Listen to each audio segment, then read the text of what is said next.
Hi!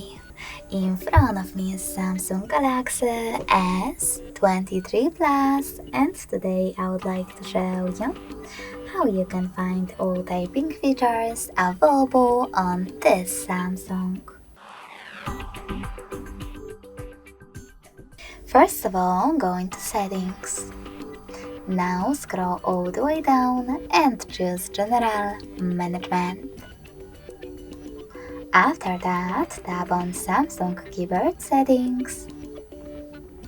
And as you can see, some smart typing options are available over here. If you wish to manage them, just click on the switches next to the chosen ones, or tap on one of them like Auto Replace, and tap on the switcher in it. You can also scroll down just a bit, tap on more typing options, and manage all of them the same way. Thanks so much for watching. If you enjoyed this video, smash that like button, comment, and subscribe. Bye!